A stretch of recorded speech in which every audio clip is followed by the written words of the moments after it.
Hello everyone and welcome to today's Quick Learn. My name is Abby and I will be your host for this afternoon. Today we will be covering special codes in your Sage 50 Accounts software. Now, Quick Learns are a lot shorter than our usual sessions. They are around 20 minutes long, which will include between 10 to 15 minutes demonstration, but it will have booked out 30 minutes in your calendar. And that's for if we have any questions at the end still outstanding. Now, I think today is going to be a bit shorter than that with it being such a small feature. Now, I do have Michael on hand today to answer your questions, so do keep them coming throughout the session as well. We are going to start the session at 5 past, so if you want to go and grab yourself a coffee before we start the session, we'll just let the others get logged into the session. So we'll start at 5 past.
Okay, so just while we're waiting for the others to join the session, I'm going to go through a little bit of housekeeping.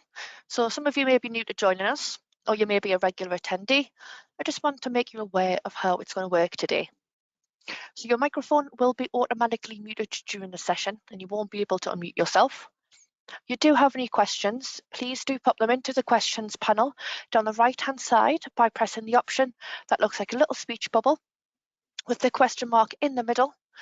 That's where they'll open up the questions panel and it should look like how it is on my screen with the little white panel at the bottom and the little blue send button where you can send your questions across to me and Michael. One more thing before we do move on, there will be no handout for this session as it is mainly demonstration. Still got another 2 minutes there, so I'll pop myself back on a brief mute and then we'll come back at 5 past.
Okay, so we'll get started. So I want to say welcome to those who have just joined us on today's session.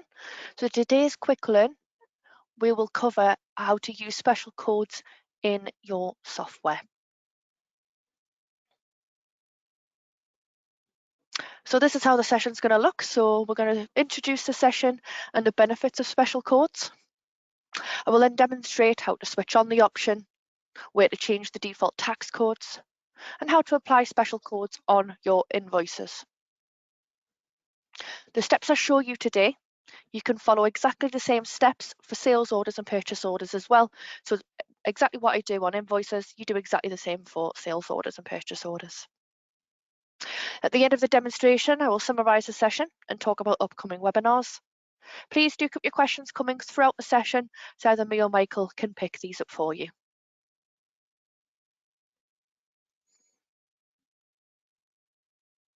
Okay, so special product codes and Sage 50 accounts is a quick and convenient way to add items to your invoices without having to create product records first. So they're ideal for one-off sales where you don't need to keep a stock history. So it might be a product that you've just got a one-off on and you don't need to create a product for it. You're not going to be selling it again.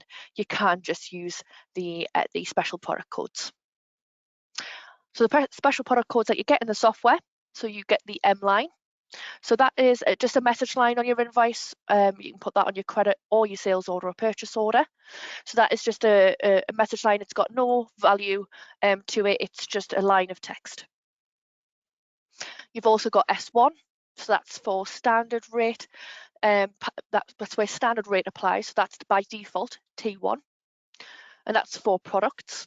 You've got your S2, which is your 0 rated. And that is T0 by default. And again, that is also for products.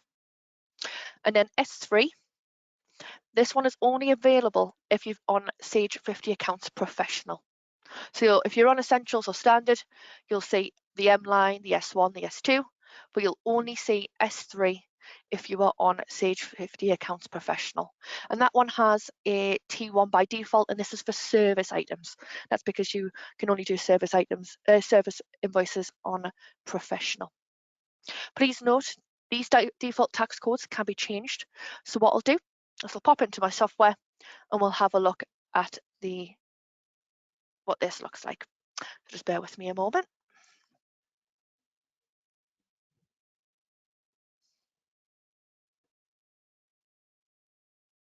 Okay, so first things first, let's have a look at where the settings are held. So to activate special codes, you're going to go into settings along the top, down to invoice and order defaults. And just on the general tab, which it does open as default in the general tab, you've got a tick box here, show special codes in invoicing, SOP and POP. So mine's ticked at the moment because mine's activated. You would just put a tick in there and then click OK. To change your default tax codes, if you pop into the Options tab along the top and at the bottom, so I'm on the professional variant, so I do have the option for S1, 2 and 3. For S1 and S3, you can manually override those. S2, you have to come in here to change the default tax code. You can't manually override that one, but you'll see what I mean in a moment when I pop into the invoices. So I'll just repeat that there. So I'll just go back through those steps, how to get to that stage. So you go to settings, invoice and order defaults. The general tab is where you activate the option. It's a third tick box down. And then options tab is where you change the defaults along the bottom here. You can change from the drop down menus there. Okay, so let's pop it into invoices and credits. I'm going to create a new invoice. It's going to choose I've got a filter reply, bear with me, there we go. So we'll just choose A1 Design Services. What we're going to do is if we click on the drop down, the special product codes appear in blue at the top of your menu here. You can also as well just type in the letter, not that one, for the special codes, you can just type in S1 tab and it will open up the item line for you. Alternatively, you can just select them from the drop down as well. So if I choose the message line, you can see here, it is just purely text. There's no quantity, there's no value. So you might use this if something has been updated on a quote or an invoice or a credit. or even a sales order or a purchase order. You can just pop in a description. So I'm just going to put in test in here. You can also add comments as well, so that would appear on the invoice, as I'll show you shortly. It'll appear just underneath. So I'm just going to put my name in there for now, just so you can see what it replicates on the invoice.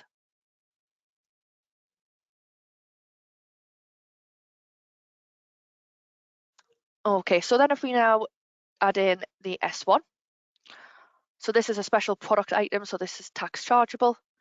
If we click OK, it automatically opens that window. So again, in here, I'm just going to put just a description in there. You can choose put a quantity, you can apply a unit price,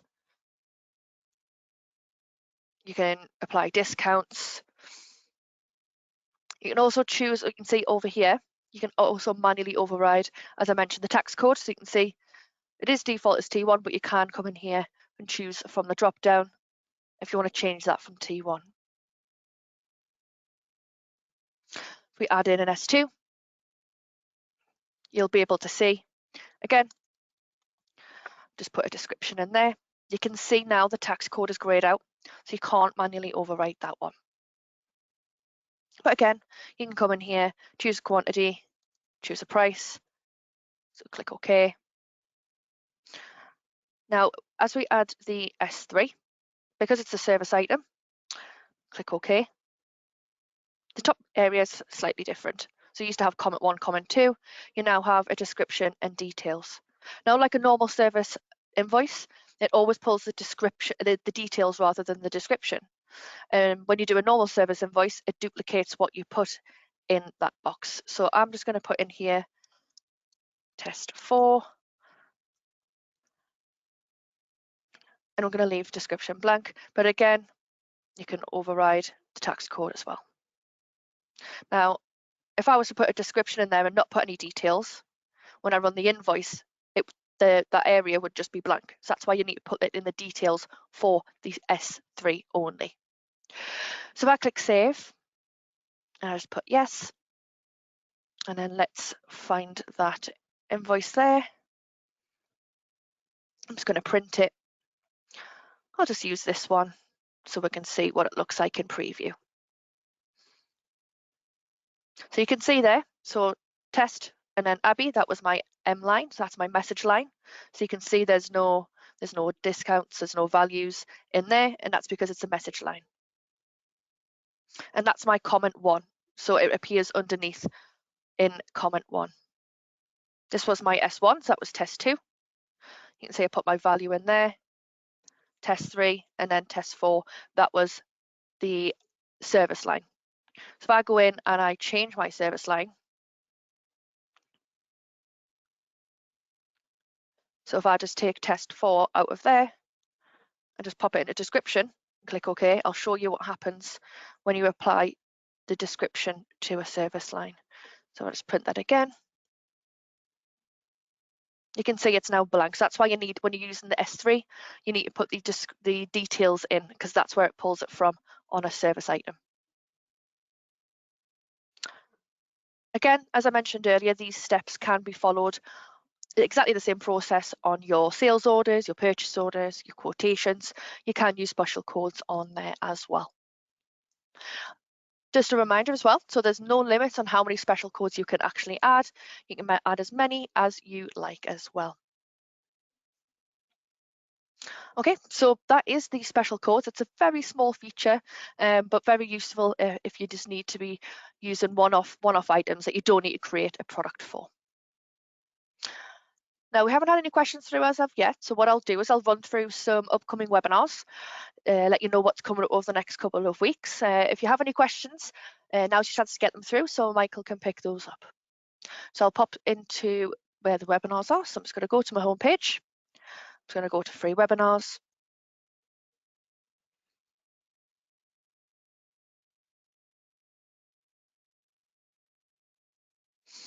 Okay, so what we've got coming up over the next couple of weeks. So tomorrow afternoon, we've got running year end. We're also doing a email invoices part 2. So I know they are quite popular sessions. We've also got statements and letters. We've also got bank feeds rules coming up as well. Reconciling your bank account. We've also got emailing your customer statements part 1. We're doing reconciling your VAT return. Customers, so we're doing chase step view and batch supplier payments. So there might be some sessions as well that you might have missed, you're unable to attend. You can also view them in the previous recordings as well. And we have just done the International Accounting Week. So we have got a recap of International Accounting Day if you did want to recap on those as well.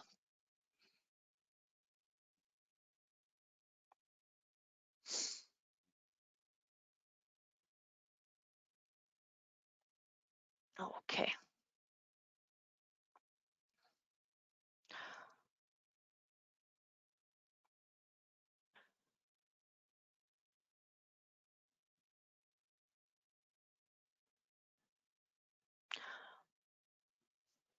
So I've just got a question through from Helen there. Is it hard to set your own codes up?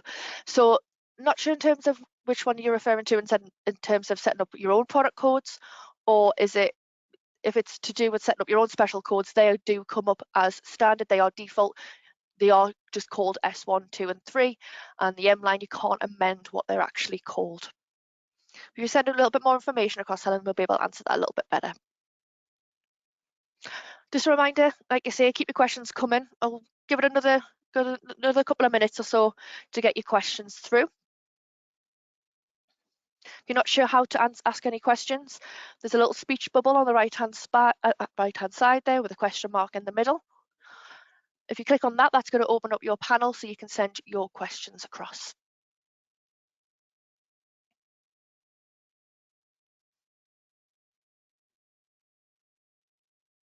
That does bring us to the end of today's session.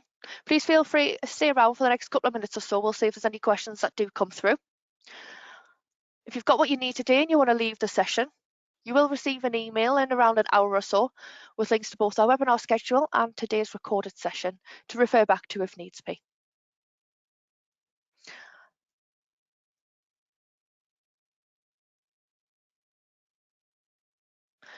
Okay, what I'll do is I'll just put myself on a brief mute so I can assist in answering any questions that do come through.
Okay, so questions have seemed to have dried up.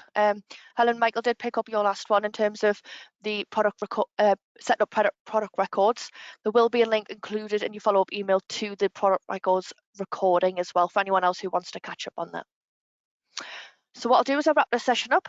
I want to say thank you to Michael, who's been on hand today, and thank you to you all for your participation. Just a reminder, we've got plenty of sessions over the next couple of weeks, so don't be shy and get registered. So I want to say another thank you and take care.